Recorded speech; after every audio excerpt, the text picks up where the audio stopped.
Welcome to episode 61 of the Mental Dietary Podcast. I'm coming to you today from Taormina, Sicily. And if I lean on this table, it seems to rock. And I'm sitting in our kitchen right now of our Airbnb, and the internet is pretty crappy. So hopefully this records well. And I hope you're doing well. I hope your week's going well. I hope your month's going well. Spring is coming into season here in the Northern Hemisphere, and it's beautiful, absolutely beautiful. It's been an amazing trip so far. It's been nice to take a rest. It's a mind-expanding experience going traveling. You meet people, you see people, you understand things that I don't think could be understood without traveling. But I don't know, because I've never not traveled. Once you travel, you can't not travel. So I highly encourage any person that's thinking about traveling and maybe something's holding them back, just go for it. You're going to die one day. Life is about experiences. It's not about material things. It's about experiences. It's about memories with people you care about and memories with yourself. But that's not what this episode's about. This episode is an interesting episode. It's something that I have and still do struggle with, which is boundaries, particularly when it comes to helping people. Now, what is helping people? Helping people it's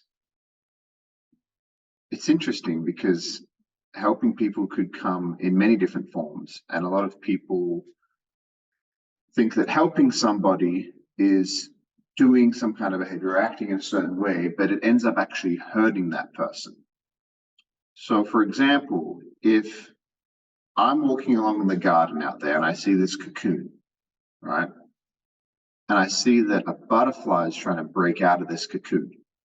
If I try and help that butterfly, I'm like, oh, I'm helping this butterfly. Well, I'm actually not, because here's what happens. If I help that butterfly break out of its cocoon, it does not develop the strength in its wings to be able to fly. It's an amazing analogy for people. For many years, I tried to help people, but I would end up making them weaker or not allowing them to develop the strengths that they needed to really become a strong person. Now, in this course that I'm taking called Being True to You, psychedelic integration course, I'm learning about this a lot, and a lot is coming up for me personally. Like when you start learning about these things, a lot comes up personally. Like, oh, I do that, I do this, I do that all the time. And it's like, what part of me thinks that I need to go help all these people or do all this kind of stuff? There's nothing wrong with helping people, but when it's coming from a place of there's something wrong with me, and if I could just help so many people, then maybe it would get rid of this feeling. And it's coming from a place of lack. It's kind of called, it's like an archetype called like the wounded healer, where somebody thinks that they're going to go heal a bunch of people, which, by the way, you can't heal anybody. You cannot heal anybody. You cannot do anybody's inner work for them, because otherwise it wouldn't be called inner work. The only person that you can help is yourself. Now, this becomes very, very difficult when it's people that are very close to you. For example, say you're a mother and you have a son who's an addict. That's very hard. Or you have a spouse that is an addict. Or just any person that you deeply care about that from your perspective, you can see that they have an unhealthy behavior, an unhealthy addiction, or they're going down a path that in your perspective you think is bad. So you try to do everything you can to stop that person because it's coming from a place of love. here's what I've learned, and it's a hard truth to sit with, is that this life is not a Disney movie. It would be nice that if everybody made it. It would be nice that if everybody could be successful or deal with their trauma or deal with their wounds or whatever it may be or whatever you see. But it's not a Disney movie. And for a long time, I used to take on other people's things. And just like my last episode, 6 ways to release your burdens. I would basically hear people's stories, hear people what people are going through, and I would take it on for myself. Somebody would tell me about their financial situations, and I would wake up very early in the morning thinking about ways that my friend Bob could make more money. And it would stress me out. It would just disrupt my sleep. I would obsess over it because I'm like, well, maybe I can help, or maybe if I could get him a job with me. I'm pretty good at making money, which is something that I spent the last 10 years becoming obsessed with. It's like, how can I make more money? Like, how can I make money? And I've done that so many times. I got so many people jobs where I worked because they were struggling financially or they were going through something. But that's exactly what they needed to go through because they are the person that got themselves there. Now, here's what I'm not saying. Can you get your friend a job? Of course you can. But where is it coming from within you? Do you have an attachment to that? Do you need to save them? Because here's the thing. If you have a belief that you need to save people, you're basically saying that they are broken and that there's something wrong with them. It's pretty blunt, but that's the belief. You can't save anybody because the very belief that you need saving or that somebody needs saving is the same belief that there's something wrong with somebody. And the belief that there is something wrong with you is the actual thing that is getting in the way of you realizing that there's nothing wrong with you at all. The great paradox that all humans deal with is that this not enoughness that I speak about all the time. I talk about it in a lot of different episodes. I constantly talk about it, something I'm very passionate about. And it's something that I've dealt with and that you have dealt with, people you know have dealt with, that everybody's dealt with, that feeling of like, I'm not good enough. There's something wrong with me. And how do you create these boundaries? Like if you're this person and you want to help people and you care about people and you love people, and it's like, how do you create these boundaries? How do you not lose yourself in the attempt to help others? Do I have an answer? No. Can I share some things that you should be aware of in your own life? Yeah, because I've dealt with it myself. Number one thing for me would be, let's use the first one. If it's disrupting your sleep, then this is not in order and it's also not in priority. It's just the first thing that comes to mind. If you are thinking about somebody all the time and it's disrupting your sleep and it's really affecting you, and you could be a mom or a dad and you have a son that's going through something, it's so hard for me to say, oh yeah, just not let it disrupt your sleep. But here's the thing. You have to come first. You have to come first.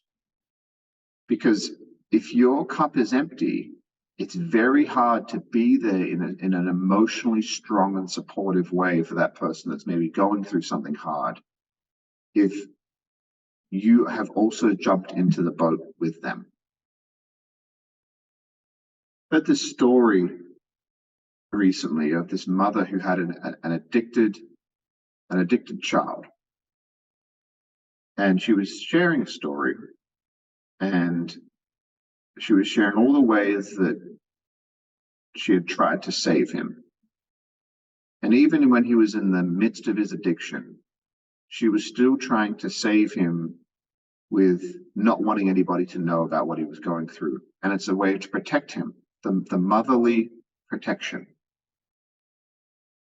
And all mothers do this, and all fathers do this. They want to protect their children. And I've seen it with my own journey with my own mum and dad, is that they did a very good job at letting me basically metaphorically burn my hand on the stove a few times. Because if they don't burn their hand on the stove metaphorically, which is maybe losing a job, getting kicked out of a house, losing that relationship with that person that was good for them, then they will not learn what they need to learn to become strong. That butterfly's wings will be weak and they will not be able to fly on their own. And they will constantly need their mum or their dad or their sister or their brother or their husband or their wife. And that's how codependency occurs. Codependency occurs because one person is enabling a behavior in somebody else, and that on the flip side, they're probably enabling each other in certain ways, and it's just a bit of a mess. This person that was talking about the child that had addiction, because of the work they'd done on themselves, came to the place where they accepted that their child might die. And that if that was the case, then that was the case. And unfortunately, that is a very hard thing to face. And I think a lot of people a lot of parents and families who have dealt with addiction, for example, you eventually come to that point, because the only way for that person not to die is literally just to lock them in a room by themselves. And what kind of life is that? It's like lock them in a padded wall, they're not allowed to leave, they have to go to prison, basically. Are you going to do that? Are you going to lock them up?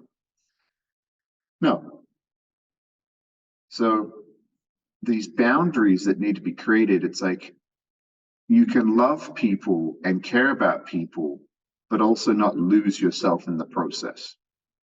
Now, that is a hard thing to deal with. I don't have all the answers, like I said, but if it's affecting your health, for example, if you are not eating, if you are not sleeping, if it is affecting you at work, if it's affecting your relationship with your spouse, if it's affecting your relationship with other family members, for example, then that is a very good sign that you have overextended how much you can do to help this person, and it may actually be perpetuating the problem, whatever it may be. It could be, for example, in my early 20s, and my dad said this to me a few years ago, based on this time where I was very unpleasant, and it's because I was very hurt. My mum was going through cancer at the time in my early 20s. I was doing a lot of steroids. I was partying a lot.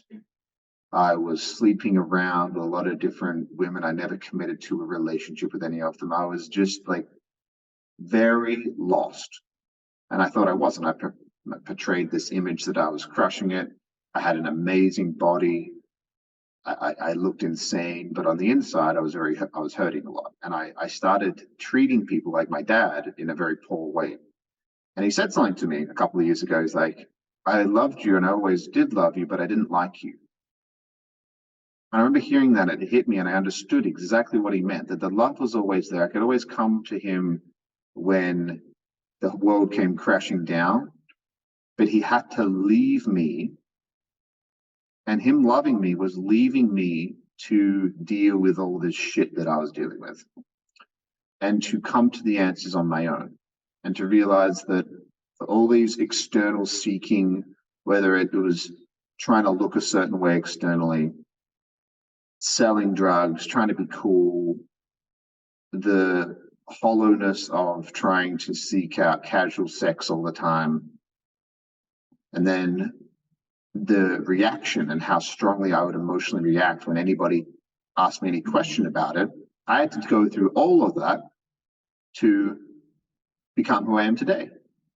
You have to get humbled to deal with that. But here's the thing: if my dad had have been there and be like, oh, do you need some money? I know that you got fired from this job, or I know that you got kicked out of this place. Do you want to stay with me? I got kicked out of like 5, 6 places within like a 2, 3 year period because I was unpleasant to live with. I wasn't a bad person. I was just unpleasant to live with. I would leave my stuff around. I would leave my washing around. I would just not respect other people's spaces because I didn't respect my space. I didn't respect myself, in the way that I needed to. And if he had have came at me and done all these things to me, it would have made me weak. I wouldn't have developed the backbone that I needed from feeling the sting of all these times that I'd let myself down and other people down. And when I'm describing this, I can guarantee it. It could be somebody that is an employee of yours. It could be somebody that is a friend of yours, a family member of yours. There's some relationship somewhere in your life that maybe you are overextending yourself, or maybe that you are not doing enough. Maybe you can go too far the other way where you're like, oh, fuck them. Let them figure it out themselves. Yeah, but be there with love and encouragement and encourage them and try and speak to their true nature and their true self, the person that you know for them to be down, like deep down with inside them. Try to encourage that person as best you possibly can.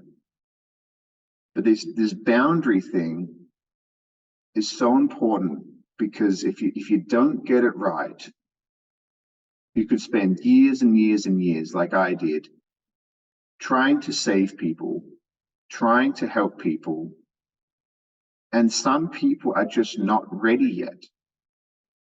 So this saying I always used to say, it's like you can't steer a parked car. If somebody doesn't want to put it in drive, you could be sitting in the passenger seat all you want. Hey, over there, look how great that would be. Wouldn't it be amazing to lose 50 pounds? Wouldn't it be amazing to get that raise at work? Wouldn't it be amazing to be in a healthy relationship? Wouldn't it be amazing to start your own business and find financial freedom? Whatever it may be. And you're trying to yank it into drive for them. And you might even put it in drive for a little bit, but eventually they are not ready. And eventually you are spending too much energy, too much time trying to help somebody that may not be ready yet because you care about them and you love them. For example, somebody's addicted to heroin. Wouldn't it be amazing to be sober? Yeah, it would. And they might even cry and they might even be upset and they might even say that they want it. But until they truly feel what they need to feel, whether or not it's trouble with the law, whether or not it's losing a friend to an overdose, whether or not it's getting kicked out of the home, whether or not it's losing a job, they won't feel that internally and start doing their inner process and their inner work to change. And it's not your job. In fact, I'm going to end it with this. If you, how do I explain this? It's another experience I had with a plant medicine ceremony, but it linked to a conversation that we were having over that particular weekend with the person who was hosting it. He was talking about that it is disrespectful to somebody else's soul to do what I'm talking about. And I remember hearing that. I was like, that sounds extremely harsh. Like, if somebody said to me, hey man, you're disrespecting my soul, I'd be like, oh fuck, sorry. Like, holy shit. I was deep in the psychedelic space and I saw this like a kind of the shape of an egg. There was this blue kind of egg in a way. And then I saw this one next to me and it was separated. And it was like, this is your soul, this thing you're in, this egg-shaped. It was like a teardrop. And it was blue, it was amazing, it was beautiful. And then I looked outside of this kind of nodule, this blue kind of egg-shaped thing. And I saw another egg-shaped thing next to me. And it was like, that is Lexi.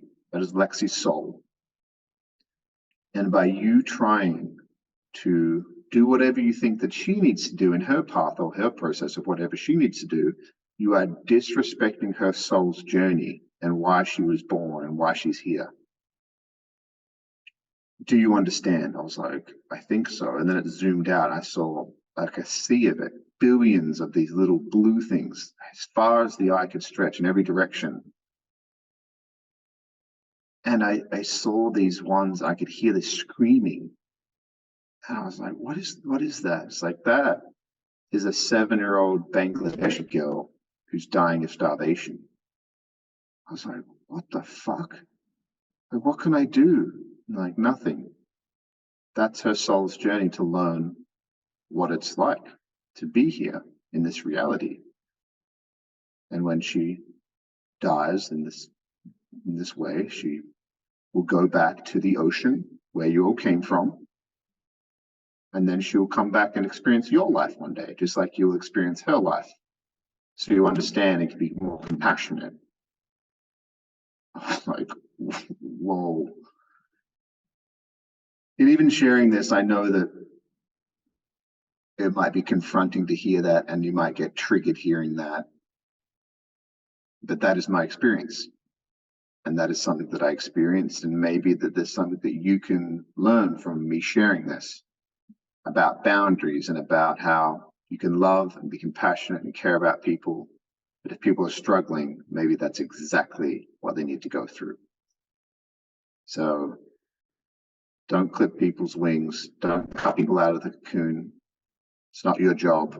Your job is to be there when their wings are expanded and they're broken out of their cocoon and be like, fuck yeah, I knew you could do it. I love you. Let's go make an amazing life together. So hope this helps. Love you guys. We'll talk to you next week.